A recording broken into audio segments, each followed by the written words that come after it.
Good morning, everybody, and thank you very much for picking this session to come to for the next 30 odd minutes. Today, I'm going to give you an overview on what's happening in Australia as a place where you might find some insight, maybe an idea, but as with these conferences, it's a fantastic place to share ideas and stories and pick up a few ideas that you may be able to take back to your own businesses. So I hope that I'm able to help you do that today. Before we get into it, what is hard mode? So it is a term that comes from the gaming fraternity, and you can turn your game up, you can play it on easy mode, you can play it on hard mode. And for our brewers in Australia, they probably feel like the craft brewing game right now is turned right up to level difficult. So today, the intent of the session is to take a snapshot of that Australian situation and share that with our Australian counterparts.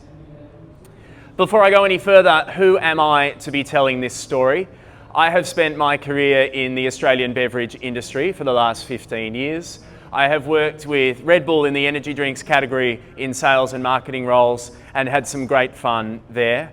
For 6 years, I've worked in craft beer prior to this, at a business called Good Drinks Australia. They have some brands such as Gage Roads and Matzo's that some of you may be aware of. They have a small export presence throughout Asia. And in one of my roles with them as Head of Innovation and New Product Development, I found my current employer, East Coast, when I was looking to right-size some of the procurement and production models for some of the 13 brands I was looking after in the innovation role at Good Drinks. That business, East Coast, services several hundred small artisanal beverage businesses in Australia right now, many of them being craft breweries. And you'll learn a little more about the business, but for now, we help our brewers win with their customers and consumers through right-sized packaging and manufacturing solutions. As you'll see, our small artisan beverage businesses in Australia, particularly our craft brewers, need somebody on their side, and East Coast is that supplier for them.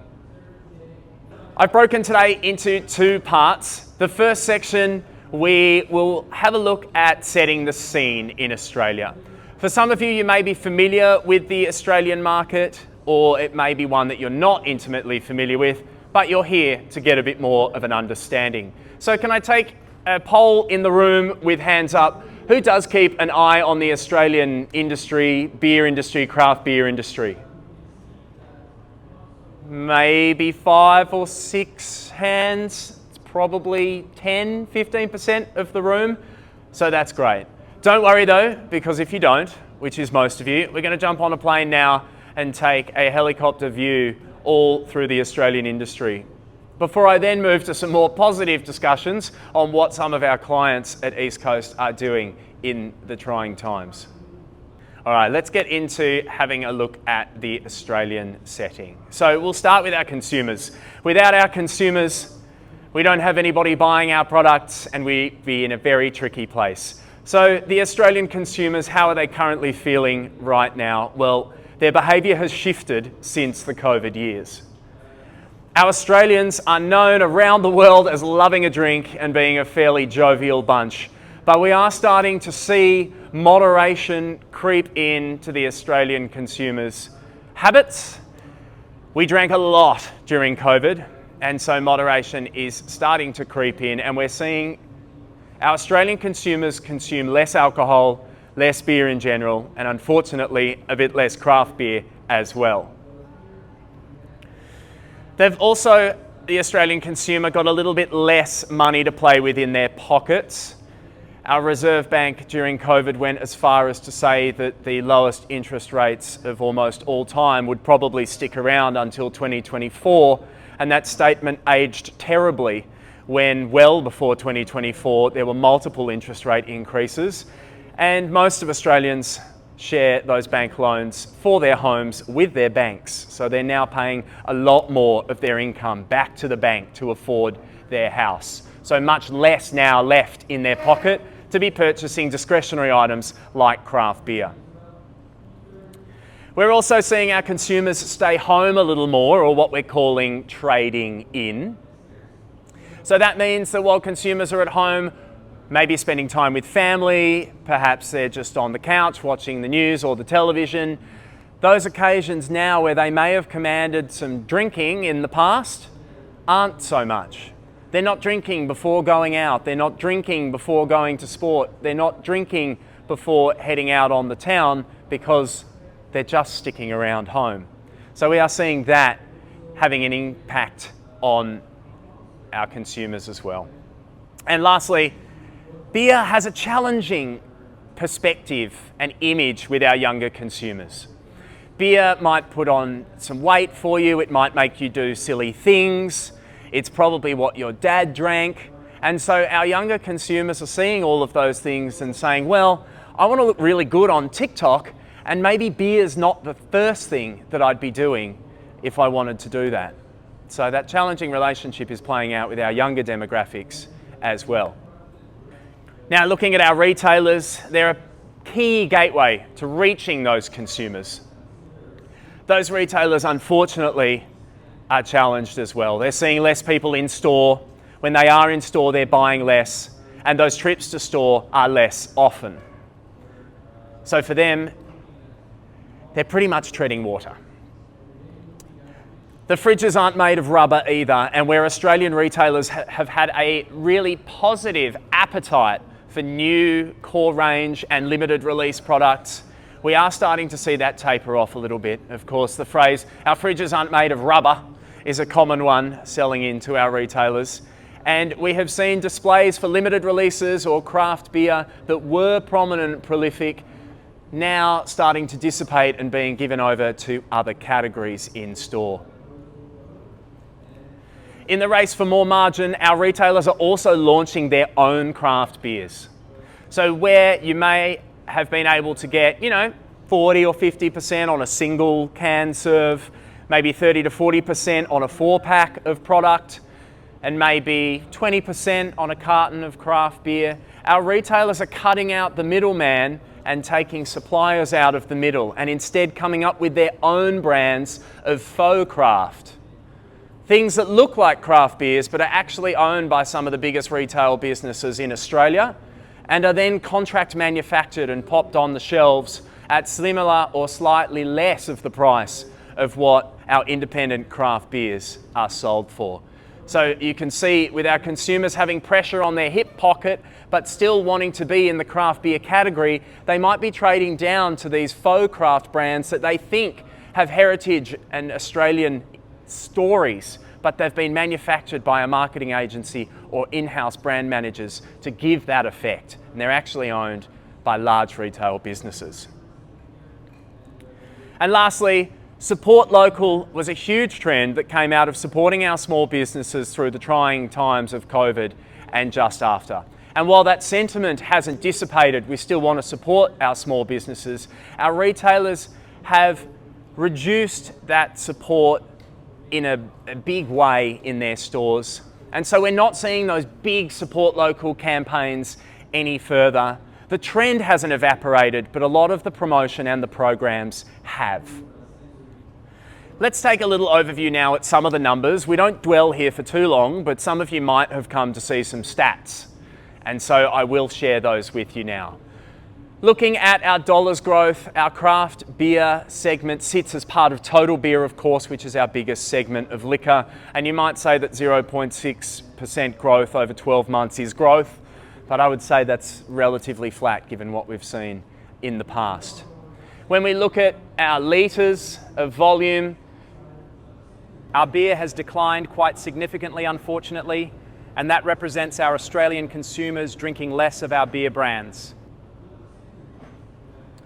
When we have a look at our total beer segment performance and split it out into the segments, you'll see here that total craft represents 16% of the dollar value of the Australian liquor category, of the total beer category in Australia. When we look at our volume, we see the craft beer is just 12% of volume. So it is still a small segment of the Australian total beer market, but one that does punch above its weight for delivering dollar value to the category for its volume. We can see here though, I have a laser, that has reduced as well. Now, when we look at total craft quarter by quarter as well, you'll see that there were some reasonably promising small growth figures, but I must caution you in thinking that it has just been the last 6 months that it has been challenging. The craft beer segment in Australia includes ginger beer for all spirits and brewers in many cases, and it also includes craft lager, where we've had some large launches from some big craft brands that are now owned by multinationals that still sit as part of these numbers.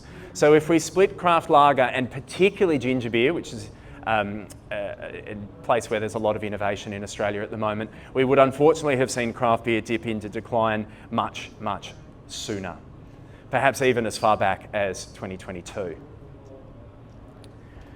To give you a sense of Australians who are the beer lovers and who are crunching lots and lots of beer and craft beer, that started to decline in the 12 months to January 2022, and you'll see our volume is the bar graph here that has started to taper off, and our percentage of volume growth has dropped into the negatives here. It's stabilised a little bit to the middle of this year, June 2024, but unfortunately we hope it doesn't drop any further than that, but it has stabilised there. Looking at our types and styles in craft beer in Australia, to give you a sense, I mentioned that ginger beer here had some marginal growth to the 12 months to the middle of the year. We also had that craft lager and that XPA. You might be familiar with a brand called Bolter in Australia, who are a significant player and were purchased by one of our larger brewing conglomerates. And they have a very strong XPA that's driving a lot of that growth, and as I say, have launched a significant craft lager Cerveza brand that I believe is included in these numbers when I checked with those close to the source. You can also see that craft lager is the only bright spot of growth to the middle of this year, and I would largely put that down to the Bolter Cerveza launch that they very successfully executed to try and take some market share away from Corona in Australia. Now, of course, our industry might feel like the regulators are out to get them, and I'll give you 4 reasons why now. The Container Deposit Scheme is a recycling initiative that runs in every state in Australia, and it allows our consumers to redeem every single can for 10 cents back in their pocket, except that 10 cents is included on the price of every vessel, can and bottle. So in a carton 24 overnight, when these programs rolled out state by state, the cost of the 10 cents and the cost of the scheme of a couple of cents per unit was added to cartons. So on 24 vessels of beer, that carton rose $3 when that scheme was bought in. So whilst it's fantastic for recycling, it pushed the shelf price straight up of every beer and alcohol vessel and others in Australia. We also have a very challenging excise environment that I believe some other Asian markets are aware of. Australia is now the 3rd largest in the world. And we separate our excise in alcohol. We have our spirits and our beer excise, which is indexed twice a year to inflation. And our winemakers were lucky enough to separate their taxation scheme out. And in the year 2000, it was fixed. Since the year 2000, beer and spirits excise has risen almost 50 times, but our wine has stayed the same. So it's a challenging excise environment that our Australian distillers and our craft brewers are operating in. We also have new mandatory labelling requirements that come in. We added pregnancy warning labels. A challenge here left small producers with non-compliant packaging written off, wasted money, wasted time. They lost room on their branding when they had to add this. And then several months later, there was talk of adding new mandatories, like a health star rating system that you see across some categories in Asia, that might be applied to alcohol, and that there would be small nutritional panels, but a reasonably large icon that would be added as well. That since has been parked for now. But there's a lot going on in the labelling space. Lastly, our Australian Tax Office, which were very lenient throughout the COVID era and enabled our brewers and our distillers and others who were paying excise to defer those payments until after the COVID situation resolved itself. They are now aggressively collecting those, and not everybody put it in a savings account so that they could pay it down the track. Some people spent it, some people used it to increase the size of their facilities, some people spent it on marketing, and there are $1 million debts to the Australian Tax Office that cannot be repaid, and it is forcing our craft brewers into voluntary administration. That is a costly process that gives the ATO, in some cases, only 10 cents in every dollar of that debt, but they are forcing a significant number of businesses into financial duress. Some are closing, some are just coming out the other side unscathed. What about our brewers? Well, they're squished in the middle of all of these things. They're left to try and run their businesses in this environment where pressure is coming from every side. Not every brewing business has the benefit of substantial business acumen or financial capability to be able to understand and monitor these changes as they happen to ensure that there is some left at the bottom line by the end of it. Because our retailers aren't buying as much, we have seen the wholesale revenues drop off significantly for some of the businesses who relied on our major retailers to be buying product and popping it on their shelves. Costs are up so much that some of our brewers are making beers that print the increase in raw materials and costs on the actual can, so that while you are sipping, you can learn a little bit about the plight of the Australian brewers. So you can sip and read the story at the same time. With less money in the pocket of everybody, it's not possible to just keep raising prices on your products on shelf. Cartons of beer in Australia in the craft category are now over 130 Australian dollars for a carton 24, 150 Australian dollars Singaporean. For some of you that might seem normal, but for some of our customers in Australia, that really is not for beer.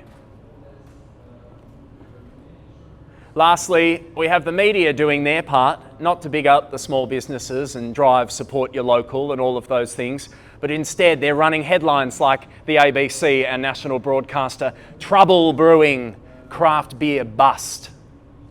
And unfortunately, these types of headlines have run across media outlets that make Australian consumers think, oh my God, craft beer's obviously in the hole.